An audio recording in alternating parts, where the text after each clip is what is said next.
1872 November 7-ാം തീയതി രാവിലെ ന്യൂയോർക്കിന്റെ തിരക്കേറിയ തുറമുഖങ്ങളിൽ നിന്ന് മേരി സെലസ്റ്റെ എന്നൊരു വലിയ ചരക്ക് കപ്പൽ യാത്ര തിരിച്ചു. ബെഞ്ചമിൻ ബ്രിഗ്സ് ആയിരുന്നു മേരി സെലസ്റ്റയുടെ കപ്പിത്താൻ. അദ്ദേഹം തന്നെ തിരഞ്ഞെടുത്ത വിദഗ്ധരായ 7 നാവികരും കൂടാതെ അദ്ദേഹത്തിന്റെ ഭാര്യയും 2 വയസ്സുള്ള മകളും ഉൾപ്പെടെ കപ്പലിൽ 10 പേരുണ്ടായിരുന്നു.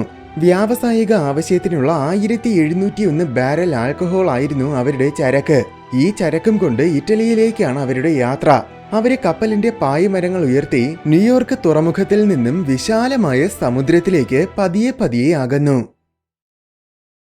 ഏകദേശം 1 മാസത്തിന് ശേഷം, കൃത്യമായി പറഞ്ഞാൽ 1872 ഡിസംബർ 5-ാം തീയതി, ഒരു ബ്രിട്ടീഷ് കപ്പലായ ഡെയി ഗ്രാഷ്യ അറ്റ്ലാന്റിക് മഹാസമുദ്രത്തിലൂടെ പായുകയായിരുന്നു. അതിനിടയിൽ അകലെ ഏതോ ഒരു കപ്പൽ ലക്ഷ്യമില്ലാതെ വെറുതെ ഒഴുകി നടക്കുന്നത് ഈ ബ്രിട്ടീഷ് കപ്പലിലുള്ളവരെ കണ്ടു. കപ്പലിന്റെ പള്ളയിൽ വലുതായിട്ട് മേരി സെലസ്റ്റെ എന്ന് പേരെഴുതിയിരിക്കുന്നത് കാണാം. അത് ലക്ഷ്യമില്ലാതെ ഒഴുകുന്നത് വളരെ വിചിത്രമായിട്ട് തോന്നിയതിനാൽ എന്താണ് സംഭവമെന്ന് പോയി നോക്കാമെന്ന് ഗ്രേഷ്യയിലുള്ളവരെ തീരുമാനിച്ചു. അങ്ങനെ അവർ ചെന്ന് ആ ചരക്ക് കപ്പലിൽ കയറി പരിശോധിച്ചു നോക്കി. എന്നാൽ അത്ഭുതം എന്ന് പറയട്ടെ, കപ്പലിൽ ആരെയും കാണാനില്ല. കപ്പൽ മൊത്തത്തിൽ ഒരു പ്രേതാലയം പോലെ കിടക്കുകയാണ്. കപ്പലിന്റെ രേഖകൾ പരിശോധിച്ചപ്പോൾ ഇത് കഴിഞ്ഞ മാസം ന്യൂയോർക്കിൽ നിന്ന് പുറപ്പെട്ട മേരി സെലസ്റ്റയാണെന്ന് ഗ്രേഷ്യയിലെ നാവികർക്ക് ഉറപ്പായി. കപ്പലിലെ ലൈഫ് ബോട്ടും മിസ്സിംഗ് ആയിരുന്നു. അതിനാൽ ഒരുപക്ഷെ കപ്പൽ തകർന്നത് കാരണം എല്ലാവരും കപ്പൽ ഉപേക്ഷിച്ച് പോയതായിരിക്കുമെന്നാണ് ആദ്യം കരുതിയത്. പക്ഷേ നോക്കിയപ്പോൾ കപ്പലിന് യാതൊരു കുഴപ്പവുമില്ല. അടിപൊളിയായിട്ട് തന്നെ അതിന് സഞ്ചരിക്കാൻ കഴിയുന്നുണ്ട്. 6 മാസത്തേക്കുള്ള ആഹാരവും വെള്ളവുമൊക്കെ കപ്പലിൽ ഉണ്ടായിരുന്നു. അതുകൊണ്ട് ആഹാരമില്ലാത്തത് കാരണം കപ്പൽ ഉപേക്ഷിച്ചതുമല്ല. കപ്പലിലെ ചരക്കും സുരക്ഷിതമായിട്ട് തന്നെ ഇരിപ്പുണ്ട്. അതിനാൽ കടൽ കൊള്ളക്കാര് മേരി സെലസ്റ്റയെ ആക്രമിച്ചതായിരിക്കാനും സാധ്യതയില്ല. അതിനു പുറമെ കപ്പലിൽ അടിപിടി നടന്നതിന്റെയോ അല്ലെങ്കിൽ അങ്ങനെ എന്തെങ്കിലും പ്രശ്നങ്ങൾ ഉണ്ടായതിന്റെയോ രക്തത്തിന്റെയോ അപകടം സംഭവിച്ചതിന്റെയോ അങ്ങനെ യാതൊരു അടയാളങ്ങളുമില്ല. ആയുധങ്ങൾ ഉൾപ്പെടെ എല്ലാ വസ്തുക്കളും കൃത്യമായും അവയുടെ യഥാർത്ഥ സ്ഥാനങ്ങളിൽ തന്നെ ഇരിപ്പുണ്ട്. അതായത് ഈ കപ്പലിലുണ്ടായിരുന്നവരെല്ലാം പെട്ടെന്ന് നിന്ന നിൽപ്പിൽ അപ്രത്യക്ഷമായതുപോലെ തോന്നും. ഒരു പ്രശ്നവുമില്ലെങ്കിൽ പിന്നെ എന്തിനാണ് അവർ കപ്പൽ ഉപേക്ഷിച്ചു പോയത്? ഈ ചോദ്യം എല്ലാവരെയും ആകെ ആശയക്കുഴപ്പത്തിലാക്കി. ഈ ചോദ്യം തന്നെ വളരെ വലിയൊരു നിഗൂഢതയാണ്. എന്നാൽ അതിനേക്കാൾ വലിയ മിസ്റ്ററി എന്നത് മേരി സെലസ്റ്റയിൽ ഉണ്ടായിരുന്ന 10 പേരെയും അവര് രക്ഷപ്പെട്ടു പോയ ലൈഫ് ബോട്ടിനെയും പിന്നെ ലോകത്തിൽ ആരും തന്നെ കണ്ടിട്ടില്ല. പതിറ്റാണ്ടുകളോളം കാലം പലരും തിരച്ചിൽ നടത്തി നോക്കി. പക്ഷെ എന്നിട്ടും അതിൽ ഒരാളെ പോലും കണ്ടെത്താൻ സാധിച്ചില്ല. അപ്പോൾ പിന്നെ ഈ കപ്പലിൽ ഉണ്ടായിരുന്നവരൊക്കെ എങ്ങോട്ടാണ് പോയത്? ഒരു കാരണവുമില്ലാതെ എന്തിനാണ് അവർ ഈ കപ്പൽ ഉപേക്ഷിച്ചത്? ന്യൂയോർക്കിൽ നിന്ന് യാത്ര തിരിച്ച ശേഷം എന്താണ് ശരിക്കും മേരി സെലസ്റ്റയിൽ സംഭവിച്ചത്? ഇതാണ് മേരി സെലസ്റ്റെ എന്ന പ്രേത കപ്പലിന്റെ നിഗൂഢത.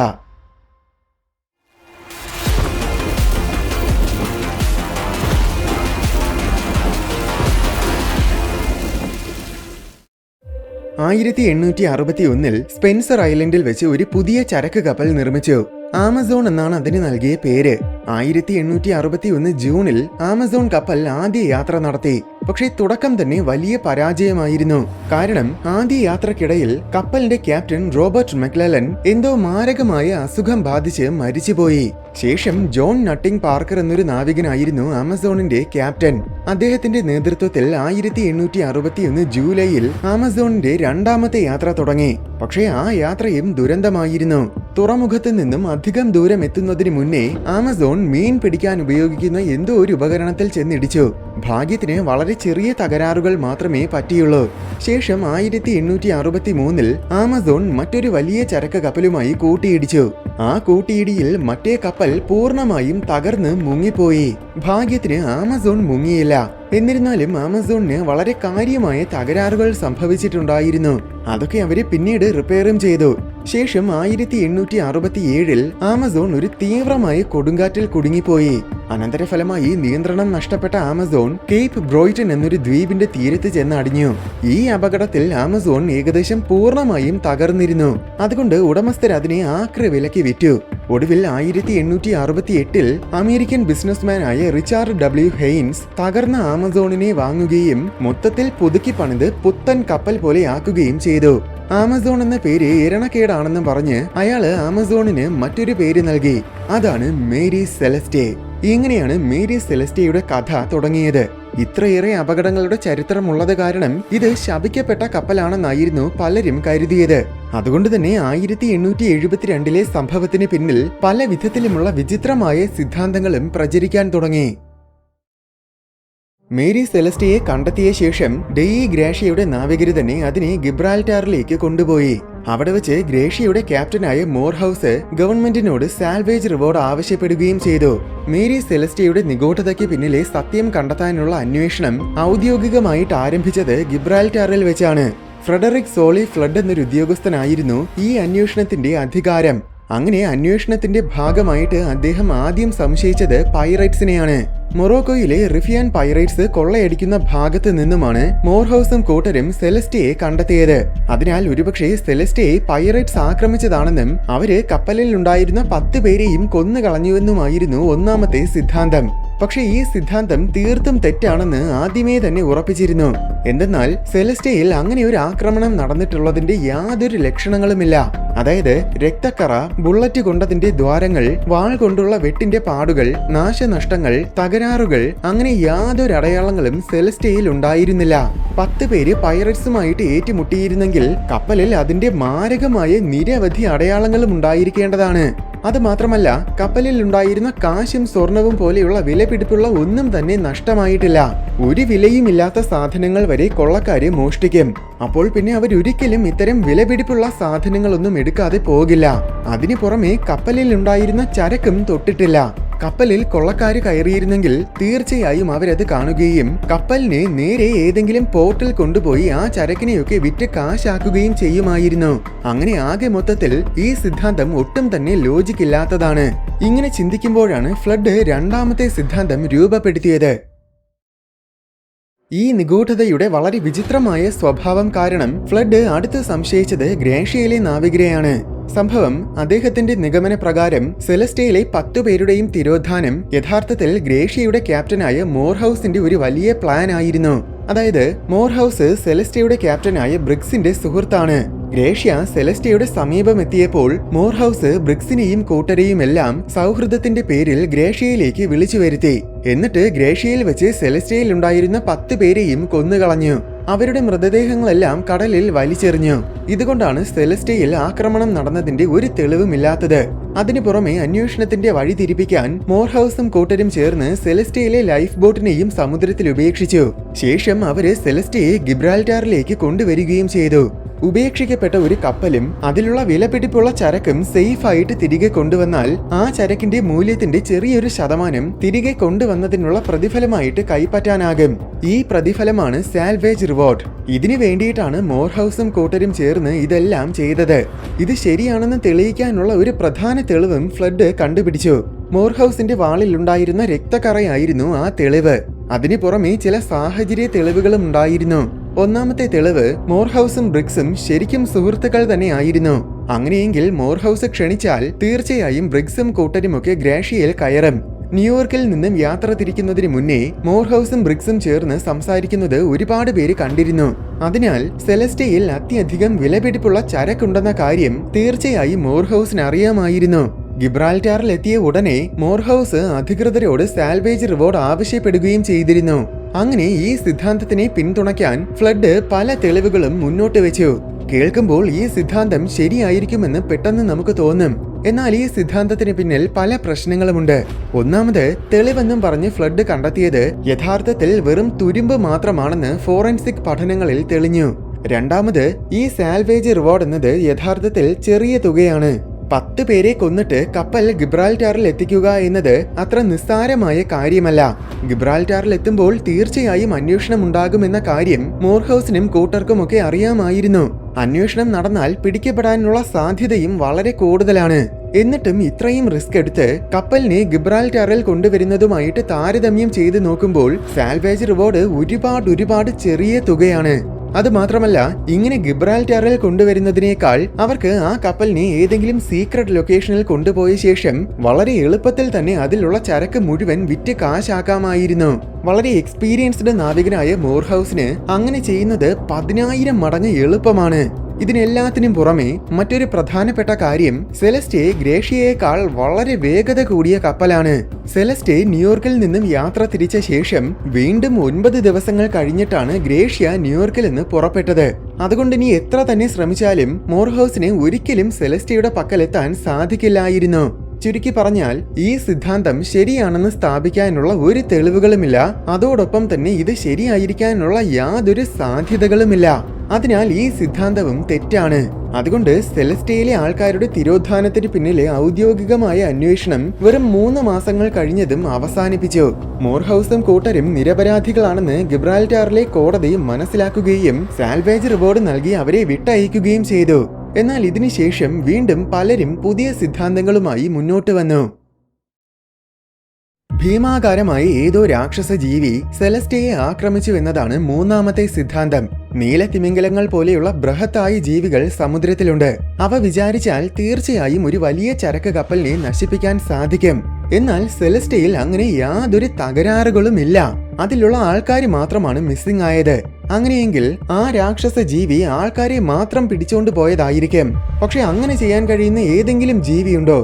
ഉണ്ടെന്നാണ് ആ കാലഘട്ടത്തിൽ നിലനിന്ന കെട്ടുകഥകൾ പറയുന്നത്. അതാണ് ക്രാക്കൻ. കെട്ടുകഥകൾ അനുസരിച്ച് പല കിലോമീറ്ററുകളോളം വലിപ്പമുള്ള നീരാളി പോലത്തെ ഒരു ബൃഹത്തായ രാക്ഷസ ജീവിയാണ് ക്രാക്കൻ. ഇതിന്റെ നീളം കൂടിയ കൈകൾ ഉപയോഗിച്ച് കപ്പലിലുള്ള എല്ലാവരെയും നിസ്സാരമായിട്ട് തൂക്കിയെടുക്കാൻ സാധിക്കും. സെലസ്റ്റയിലുള്ളവരെ ഇങ്ങനെ ഒരു ക്രാക്കൻ കൊണ്ടുപോയതാണെന്നും അന്ന് പലരും വിശ്വസിച്ചിരുന്നു. എന്നാൽ ഇങ്ങനൊരു ജീവി മനുഷ്യന്റെ വെറും സങ്കല്പമാണെന്ന കാര്യം ഇന്ന് നമുക്കറിയാം.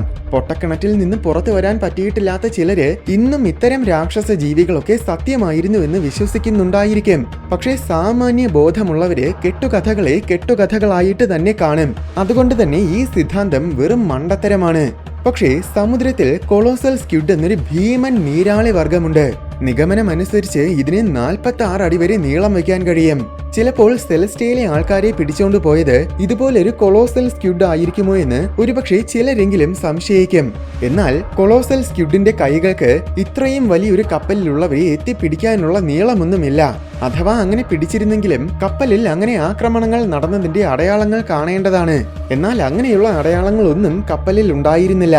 അതുമാത്രമല്ല, കൊളോസൽ സ്ക്വിഡ്സ് സമുദ്രത്തിന്റെ ഏറ്റവും ആഴത്തിൽ ജീവിക്കുന്നവയാണ്. അവ സാധാരണ ഒരിക്കലും മുകളിൽ വരാറില്ല.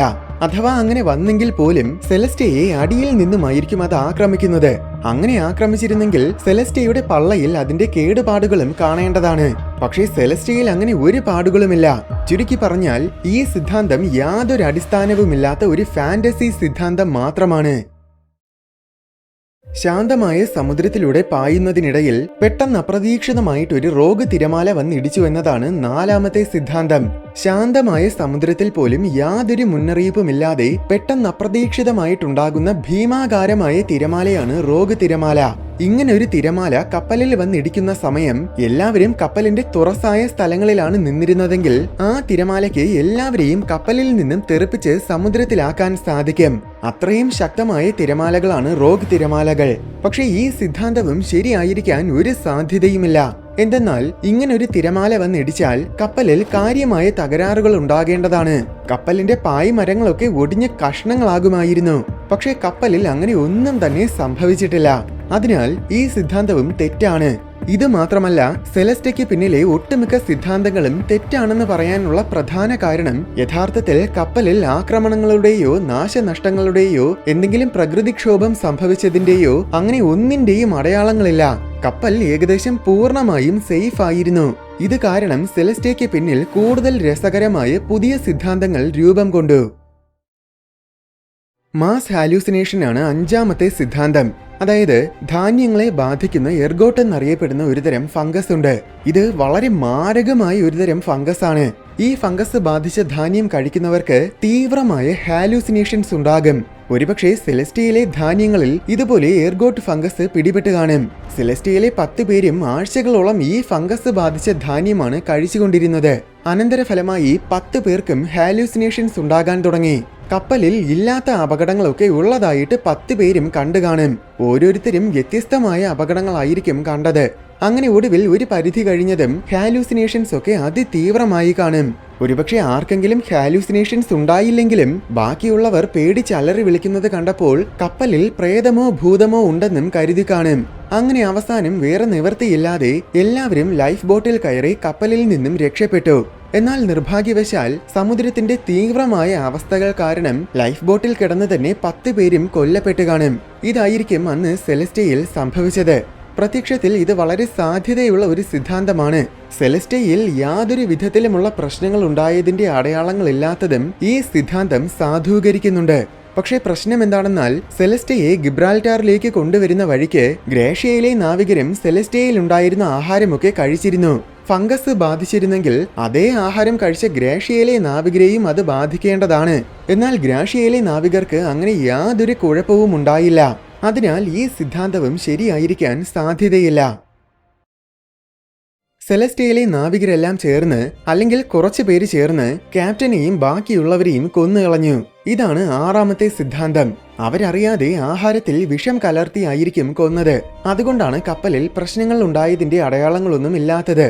ഈ സിദ്ധാന്തത്തിന്റെ പ്രശ്നം എന്താണെന്നാൽ, ഒന്നാമതായി 7 നാവികരെയും ബ്രിക്സ് സ്വയം തിരഞ്ഞെടുത്തതാണ്.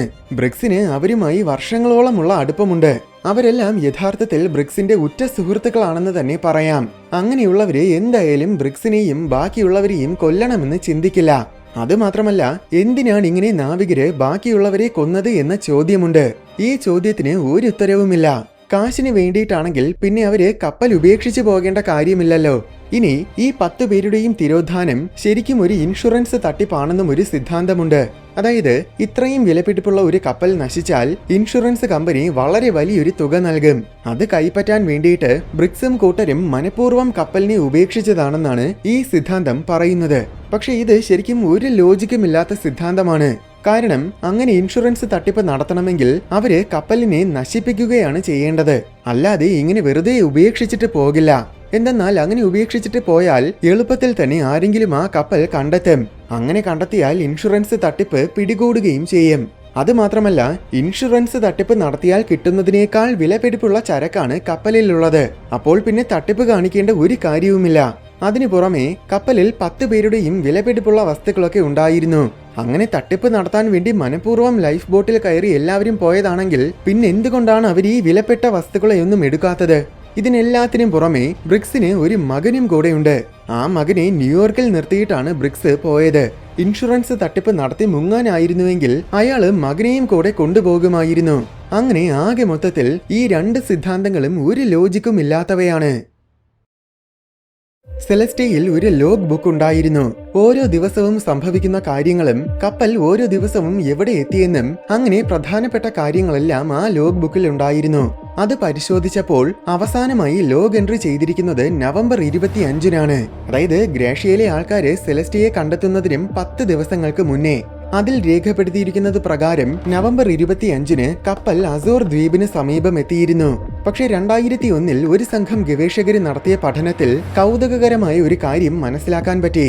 എന്താണെന്നാൽ ലോഗ് ബുക്കിൽ രേഖപ്പെടുത്തിയ ലൊക്കേഷനും പിന്നെ അതിനെ ഗ്രേഷ്യയിലെ ആൾക്കാർ കണ്ടെത്തിയ ലൊക്കേഷനും വെച്ച് താരതമ്യം ചെയ്ത് നോക്കുമ്പോൾ യഥാർത്ഥത്തിൽ നവംബർ 25-ന് സെലസ്റ്റെ ബ്രിക്സ് ഉദ്ദേശിച്ച സ്ഥലത്തായിരുന്നില്ല. പകരം അവിടെ നിന്നും ഏകദേശം 200 കിലോമീറ്ററുകൾ വെസ്റ്റിലായിരുന്നു. അപ്പോൾ അന്ന് സെലസ്റ്റെ അസോർ ദ്വീപിൽ നിന്നും ഒരുപാട് അകലെയായിരുന്നു. ഒരുപക്ഷെ കപ്പലിനെ കണ്ടെത്തുന്ന സമയം അത് ഒരുപാട് ദൂരം ഒഴുകി വന്നതായിരിക്കുമെന്ന് നമുക്ക് ചിന്തിക്കാം. പക്ഷേ 200 കിലോമീറ്ററുകളോളം വ്യത്യാസം വരാനുള്ള യാതൊരു സാധ്യതയുമില്ല. അതിനാൽ ക്യാപ്റ്റന് ദിശ തെറ്റിയത് തന്നെയാണെന്ന് ഉറപ്പാണ്. ദിശ മനസ്സിലാക്കാൻ ഉപയോഗിക്കുന്ന ഒരു ഉപകരണമാണ് ക്രോണോമീറ്റർ. ഒരുപക്ഷെ ക്യാപ്റ്റന്റെ ക്രോണോമീറ്ററിന് എന്തെങ്കിലും കേട് സംഭവിച്ചു കാണും. അങ്ങനെയായിരിക്കും ക്യാപ്റ്റന് ദിശ തെറ്റിയത്. എന്തായാലും നവംബർ 25-ന് ശക്തമായ കൊടുങ്കാറ്റുണ്ടായിരുന്നുവെന്നും ലോഗ് ബുക്കിൽ രേഖപ്പെടുത്തിയിട്ടുണ്ട്. മറ്റൊരു പ്രധാനപ്പെട്ട കാര്യം, സെലസ്റ്റയിൽ 2 പമ്പുകൾ ഉണ്ടായിരുന്നു. ഈ പമ്പുകൾക്ക് പ്രധാനമായും 2 ഉപയോഗങ്ങളുണ്ട്. ഒന്ന്, ഉള്ളിൽ കയറുന്ന വെള്ളം പമ്പ് ചെയ്ത് പുറത്തു കളയുക. 2, ഉള്ളിൽ കയറിയ വെള്ളത്തിന്റെ ആഴം കൃത്യമായിട്ട് അളക്കുക. അന്ന് ഗ്രേഷ്യയിലെ ആൾക്കാര് സെലസ്റ്റയിൽ കയറുന്ന സമയം ഒരു പമ്പ് മൊത്തം അഴിച്ചു പറക്കി പൊളിച്ചിട്ടിരിക്കുന്നതായിട്ടാണ് കണ്ടത്. അതായത് ഈ പമ്പിന് എന്തോ തകരാറുണ്ടായിരുന്നു. അതിനാൽ സെലസ്റ്റയിലെ നാവികര് പമ്പ് ശരിയാക്കാൻ വേണ്ടി പൊളിച്ചതാണ്. ഇനി അവസാനമായിട്ട് മറ്റൊരു കാര്യവും കൂടെ പറയാം. ഗ്രേഷ്യയിലെ ആൾക്കാര് സെലസ്റ്റിയയിൽ കയറി നോക്കുന്ന സമയം സെലസ്റ്റിയയുടെ ഉള്ളിൽ വെള്ളം കയറിയിട്ടുണ്ടായിരുന്നു. പക്ഷെ അത് വളരെ ചെറിയ തോതിലാണ് കയറിയത്. ഏകദേശം 1 മീറ്ററോളം വെള്ളമേ ഉണ്ടായിരുന്നുള്ളൂ. അതിനു പുറമെ കപ്പലിന്റെ ഒരു വശത്തിൽ പൊട്ടിയ ഒരു കയറ് കെട്ടിയിട്ടുണ്ടായിരുന്നു. ഈ പറഞ്ഞ വസ്തുതകളെല്ലാം പരിഗണിച്ചു നോക്കിയപ്പോൾ ഗവേഷകർക്ക് പുതിയൊരു സിദ്ധാന്തം രൂപപ്പെടുത്താൻ പറ്റി. അതായത് പമ്പ് കേടായത് കാരണം ഉള്ളിൽ എത്ര വെള്ളം കയറിയെന്ന് അവർക്ക് കൃത്യമായി മനസ്സിലാക്കാൻ സാധിച്ചില്ല. അനന്തരഫലമായി കപ്പൽ മുങ്ങാൻ പോകുന്നുവെന്നാണ് ക്യാപ്റ്റനും കൂട്ടരുമൊക്കെ കരുതിയത്. അതിനു പുറമെ അന്ന് ശക്തമായ കൊടുങ്കാറ്റുമുണ്ടായിരുന്നതിനാൽ കപ്പൽ ആകെ ഇളകി മറിയുന്ന അവസ്ഥയിലായിരുന്നു. ഇങ്ങനൊരവസ്ഥയിൽ എല്ലാവരും ശരിക്കും പരിഭ്രാന്തിയിലായി. ക്യാപ്റ്റന്റെ കണക്കുകൂട്ടൽ പ്രകാരം ആ സമയം അവര് അസോർ ദ്വീപിന് സമീപത്തായിരുന്നു. സമീപമെന്ന് വെച്ചാൽ അവിടുന്ന് വെറും 10 കിലോമീറ്റേഴ്സ് പോലും ഉണ്ടായിരുന്നില്ല. അതുകൊണ്ട് തന്നെ തൽക്കാലം ലൈഫ് ബോട്ടിൽ കയറി രക്ഷപ്പെടാമെന്നും ദ്വീപ് തൊട്ടടുത്തായതുകൊണ്ട് സേഫ് ആയിട്ട് തന്നെ ലൈഫ് ബോട്ട് ദ്വീപിലെത്തുമെന്നും പരിഭ്രാന്തിയിലായ ക്യാപ്റ്റനും കൂട്ടരും ചിന്തിച്ചു. അങ്ങനെ അവര് ലൈഫ് ബോട്ടിൽ കയറി ദ്വീപിനെ ലക്ഷ്യമിട്ട് പോയി. പക്ഷെ യഥാർത്ഥത്തിൽ അവര് ദ്വീപിൽ നിന്നും 200 കിലോമീറ്ററുകൾക്ക് അകലെയായിരുന്നു. ശക്തമായ കാറ്റുണ്ടായിരുന്നതിനാൽ അതിനിടയിൽ കപ്പൽ അവരിൽ നിന്നും ഒരുപാട് അകലുകയും ചെയ്തു. അങ്ങനെ രക്ഷപ്പെടാൻ കഴിയാതെ സമുദ്രത്തിന് മധ്യത്തിൽ കുടുങ്ങി ആഹാരവും വെള്ളവും ഒന്നുമില്ലാതെ ആ 10 പേരും മരിച്ചുപോയി. ഇതാണ് ഗവേഷകർ രൂപപ്പെടുത്തിയ സിദ്ധാന്തം. സെലസ്റ്റിയ കപ്പലിന് പിന്നിലെ ഏകദേശം എല്ലാ നിഗൂഢതകളുടെ മറകളും ഈ സിദ്ധാന്തം നീക്കുന്നുണ്ട്. പക്ഷെ എന്നിരുന്നാലും ഈ സിദ്ധാന്തത്തിന് ഒരു വലിയ പ്രശ്നമുണ്ട്. അതായത് കപ്പലിൽ വെള്ളം കയറുന്നുണ്ടായിരുന്നെങ്കിലും അത് വളരെ ചെറിയ തോതിലാണ് കയറിയിരുന്നത്. ക്യാപ്റ്റൻ ബ്രിഗ്സ് ഒരുപാട് വർഷങ്ങളുടെ എക്സ്പീരിയൻസ് ഉള്ള വളരെ മികച്ച ഒരു നാവികനാണ്. ബ്രിഗ്സ് മാത്രമല്ല ബാക്കിയുള്ളവരും അതേപോലെ തന്നെ നല്ല എക്സ്പീരിയൻസ്ഡ് ആയിട്ടുള്ളവരാണ്. ഇത്രയും എക്സ്പീരിയൻസ് ഉള്ളവര് കപ്പലിൽ ശകലം വെള്ളം കയറിയ ഉടനെ കപ്പൽ ഉപേക്ഷിച്ച് പോകില്ല. പ്രത്യേകിച്ച് അന്ന് ശക്തമായ കൊടുങ്കാറ്റുണ്ടായിരുന്ന സമയമാണ്. അങ്ങനൊരവസരത്തിൽ ലൈഫ് ബോട്ടിനേക്കാൾ ഒരുപാട് സേഫാണ് മുങ്ങുന്ന കപ്പൽ. അതിനു പുറമെ ഇതിനേക്കാൾ ഭയാനകമായ സന്ദർഭങ്ങളിൽ പോലും മുൻപ് പലതവണ ബ്രിഗ്സ് പെട്ടുപോയിട്ടുണ്ട്. അപ്പോഴൊക്കെ ബ്രിഗ്സ് വളരെ ശാന്തമായിട്ട് പരിഹാരം കണ്ടെത്തുകയാണ് ചെയ്തത്. അങ്ങനൊരാള് ഒരു കാരണവശാലും ഇത്രയും ചെറിയൊരു കാരണം കൊണ്ട് കപ്പൽ ഉപേക്ഷിച്ച് പോകാൻ നോക്കില്ല. ഇനി അഥവാ അങ്ങനെ ഉപേക്ഷിച്ചാലും സമയമെടുത്ത് എല്ലാവിധ ഒരുക്കങ്ങളും നടത്തിയ ശേഷം മാത്രമായിരിക്കും അവരങ്ങനെ ചെയ്യുന്നത്. കാരണം പമ്പ് കേടായെങ്കിലും കപ്പലിൽ വെള്ളം കയറുന്ന വേഗത അവർക്ക് എന്തായാലും നേരിട്ട് കാണാൻ കഴിയും. അത് കാണുമ്പോൾ കപ്പൽ അത്ര വേഗത്തിലല്ല മുങ്ങുന്നതെന്നും അവർക്ക് മനസ്സിലാക്കാൻ പറ്റും. പക്ഷേ കപ്പലിൽ അവരുടെ സകല വിലപ്പെട്ട സാധനങ്ങളും ഉണ്ടായിരുന്നു. ആകെ ക്രോണോമീറ്ററും പിന്നെ ചില പേപ്പേഴ്സും മാത്രമേ കാണാതെ പോയുള്ളൂ. അത് ലൈഫ് ബോട്ടിൽ കയറുന്ന സമയം ദിശ മനസ്സിലാക്കാൻ ക്യാപ്റ്റൻ തന്നെ എടുത്തതായിരിക്കും. ഇതിനർത്ഥം അവര് ലൈഫ് ബോട്ടിൽ കയറിയത് എല്ലാ ഒരുക്കങ്ങളും എടുത്ത ശേഷമല്ല, മറിച്ച് മിനിറ്റുകളുടെ സമയം കൊണ്ട് വളരെ വേഗത്തിൽ വെപ്രാളത്തിലാണ് ലൈഫ് ബോട്ടിൽ കയറി രക്ഷപ്പെട്ടത്. മറ്റൊരു രീതിയിൽ പറഞ്ഞാൽ അവര് കപ്പൽ ഉപേക്ഷിച്ചത് എന്തായാലും കപ്പൽ മുങ്ങാൻ പോകുന്നു എന്ന് കരുതിയിട്ടല്ല. അതിന് തീർച്ചയായും മറ്റെന്തോ കാരണമുണ്ട്. അതുകൊണ്ട് തന്നെ ഈ സിദ്ധാന്തവും ശരിയല്ല. അപ്പോൾ ശരിക്കും എന്താണ് സംഭവിച്ചത്? 2006 ആൻഡ്രിയ സെല്ല എന്ന ഗവേഷകൻ സെലസ്റ്റിയയുമായി ബന്ധപ്പെട്ട വളരെ പ്രധാനപ്പെട്ട ഒരു കാര്യം കണ്ടെത്തി. സെലസ്റ്റിയയുടെ നിഗൂഢതയ്ക്ക് പിന്നിലെ രഹസ്യം മനസ്സിലാക്കാൻ ആ കണ്ടെത്തൽ ശരിക്കും സഹായകരമായി. ആൻഡ്രിയ ഫോക്കസ് ചെയ്തത് സെലസ്റ്റിയയിലെ ചരക്കിനെയാണ്. ഗ്രാഷ്യയിലെ നാവികരെ കയറി പരിശോധിക്കുന്ന സമയം 1701 ബാരൽസിൽ 9 എണ്ണം പൂർണ്ണമായും ഒഴിഞ്ഞു കിടക്കുകയായിരുന്നു. അതായത് ആ 9 ബാരൽസിൽ ഉണ്ടായിരുന്ന ആൽക്കഹോൾ മൊത്തം ലീക്കായി പോയിട്ടുണ്ട്. സംഭവം ഈ 9 ബാരൽസ് മാത്രം റെഡ് ഓക്ക് തടി കൊണ്ടാണ് നിർമ്മിതമായിരുന്നത്. ദ്രാവകങ്ങൾ സൂക്ഷിച്ചു വെക്കാൻ റെഡ് ഓക്ക് ഉത്തമമല്ല, കാരണം അത് പതിയെ ലീക്കാകും. ബാരൽസ് ഒക്കെ സൂക്ഷിച്ചു വെച്ചിരുന്ന സ്റ്റോറേജ് മുറി കൃത്യമായി വെന്റിലേറ്റഡ് ആയിരുന്നില്ല. അനന്തരഫലമായി ഇങ്ങനെ ലീക്കായി പുറത്തു വന്ന ആൽക്കഹോൾ മുഴുവൻ പതിയെ നീരാവിയായി സ്റ്റോറേജ് മുറിയിൽ തങ്ങി നിന്നു. ഈ നീരാവി തീ പിടിക്കാൻ അത്യധികം സാധ്യത കൂടിയതാണ്. ഇങ്ങനെ നീരാവി തങ്ങി നിൽക്കുന്നതിനിടയിൽ എങ്ങനെയോ അവിടെ ഒരു സ്പാർക്ക് ഉണ്ടായി. സ്പാർക്ക് ഉണ്ടാകാൻ ആയിരക്കണക്കിന് കാരണങ്ങളുണ്ട്. അവിടെ ഉണ്ടായിരുന്ന 2 ബാരൽസ് തമ്മിൽ ഉരയുന്ന ഫ്രിക്ഷൻ തന്നെ അതിന് ധാരാളമാണ്. അങ്ങനെ സ്പാർക്ക് ഉണ്ടായതും അവിടെ വളരെ വലിയൊരു തീപിടുത്തമുണ്ടായി. പക്ഷെ ഇത് സാധാരണ തീപിടുത്തമല്ല. സ്റ്റോറേജ് മുറിയിൽ പടർന്നു നിന്ന നീരാവിയിൽ മാത്രമാണ് തീ പിടിച്ചത്. ആൽക്കഹോളിലുള്ളത് എത്തനോൾ എന്ന ഘടകമാണ്. ഈ എത്തനോളാണ് അവിടെ തങ്ങി നിന്ന നീരാവി. എത്തനോളിൽ തീ പിടിക്കുന്നത് അതിവേഗത്തിലാണ്. ഏതാനും ചില സെക്കൻഡുകൾ കൊണ്ട് തന്നെ ആ നീരാവി മൊത്തം കത്തിത്തീരും. നീരാവി തീർന്ന ഉടനെ പിന്നെ തീ കത്താൻ വേറെ ഇന്ധനമൊന്നുമില്ലാത്തതിനാൽ തീ തനിയെ അണയുകയും ചെയ്യും. ഇങ്ങനെ തീ കത്തുന്ന സമയം സ്റ്റോറേജ് മുറിയിൽ ചൂട് കൂടിയ വാതകം കാരണം അവിടുത്തെ സമ്മർദ്ദം വളരെ കൂടുതലാകും. ഈ സമ്മർദ്ദം ഉടൻ തന്നെ ഒരു വിസ്ഫോടനത്തിന്റെ ശബ്ദത്തോടെ അതിവേഗത്തിൽ തന്നെ പുറത്തു കടക്കുകയും ചെയ്യും. ഇതെല്ലാം ഏതാനും ചില സെക്കൻഡുകൾ കൊണ്ടായിരിക്കും സംഭവിക്കുന്നത്. അതുകൊണ്ട് തന്നെ കപ്പലിലുള്ളവർക്ക് ഇത് വളരെ വലിയൊരു വിസ്ഫോടനമായിട്ട് തോന്നും. അതുമാത്രമല്ല, വീണ്ടും ഇതുപോലെ തീ പിടിക്കാനുള്ള സാധ്യതയുണ്ടെന്നും അങ്ങനെ സംഭവിച്ചാൽ ഒരുപക്ഷെ കപ്പൽ മൊത്തം കത്തി നശിക്കുമെന്നും സ്വാഭാവികമായും ബ്രിഗ്സും കൂട്ടരും കരുതിയിട്ടുണ്ടാകും. അങ്ങനെ പേടിച്ചിട്ടായിരിക്കും ബ്രിഗ്സും കൂട്ടരും ധൃതിയിൽ കപ്പൽ ഉപേക്ഷിച്ചു പോയത്. പക്ഷെ അങ്ങനെ ഇത്രയും വലിയ തീ ഉണ്ടായെങ്കിൽ പിന്നെ കപ്പൽ മൊത്തം കത്തി നശിക്കാത്തത് എന്തുകൊണ്ടാണെന്ന് ഒരുപക്ഷെ നിങ്ങൾ ചിന്തിക്കുന്നുണ്ടായിരിക്കും. അതിന്റെ കാരണം എത്തനോൾ കത്തുന്നത്, പ്രത്യേകിച്ച് ഇങ്ങനെ പെട്ടെന്നുള്ള വിസ്ഫോടനത്തിൽ കത്തുന്നത് വളരെ കുറഞ്ഞ താപനിലയിലായിരിക്കും. അതിനു പുറമെ അത് സെക്കൻഡുകൾക്കുള്ളിൽ തന്നെ അണയുകയും ചെയ്യും. ഇത്രയും ചുരുങ്ങിയ സമയം കൊണ്ട് ഇത്രയും താപനില കുറഞ്ഞ തീക്ക് മറ്റു വസ്തുക്കളിൽ കത്തി പടർന്നു പിടിക്കാൻ പറ്റില്ല. ഇതുകൊണ്ടാണ് കപ്പലിൽ തീ പിടിക്കാത്തത്. 2006 ആൻഡ്രിയ സ്റ്റെല്ല ഇത് ശരിയാണെന്ന് തെളിയിക്കാനുള്ള നിരവധി പരീക്ഷണങ്ങൾ നടത്തി നോക്കി. ആ പരീക്ഷണങ്ങളിലെല്ലാം ആൻഡ്രിയ പ്രഡിക്റ്റ് ചെയ്തതുപോലെ തീ കത്തുകയും സെക്കൻഡുകൾ കൊണ്ട് ആ തീ പൂർണ്ണമായും അണയുകയും ചെയ്തു. എന്നാൽ അതേസമയം തന്നെ ആ തീ മറ്റൊന്നിലും തന്നെ കത്തിപ്പിടിച്ചതുമില്ല. അതുമാത്രമല്ല, പരീക്ഷണം കഴിഞ്ഞപ്പോൾ അവിടെ തീ കത്തിയതിന്റെ യാതൊരു അടയാളങ്ങളും ഉണ്ടായിരുന്നില്ല.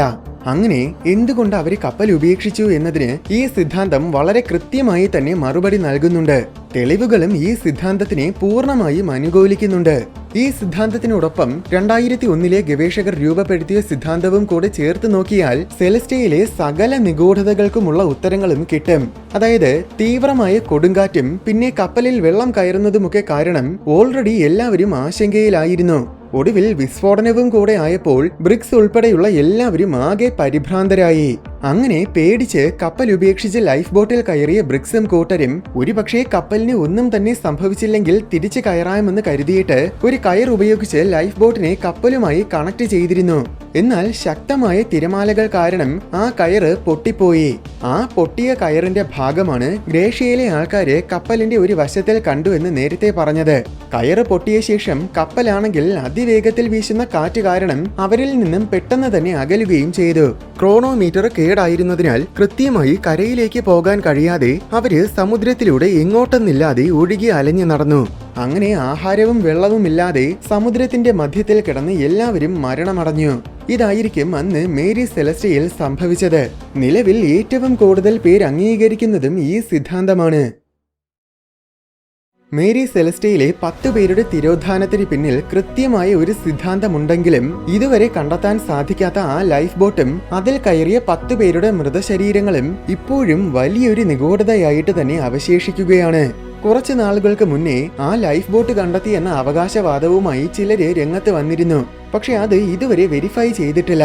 എന്തായാലും 1872 ശേഷം മേരി സെലസ്റ്റിയെ പിന്നീട് പലരും വാങ്ങിച്ചു. പക്ഷെ അത് ശപിക്കപ്പെട്ട കപ്പലാണെന്ന് പ്രശസ്തി നേടി. അത് കാരണം അതിനെ വാങ്ങിയവർക്ക് നഷ്ടമല്ലാതെ ലാഭമുണ്ടാക്കാൻ സാധിച്ചിട്ടില്ല.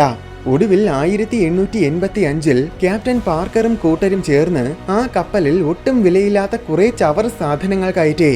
എന്നാൽ അത് വളരെ വിലപിടിപ്പുള്ള വസ്തുക്കളാണെന്നും പറഞ്ഞ് അയാൾ അതിന്റെ പേരിൽ വൻ തുകയിൽ ഇൻഷുറൻസ് എടുത്തു.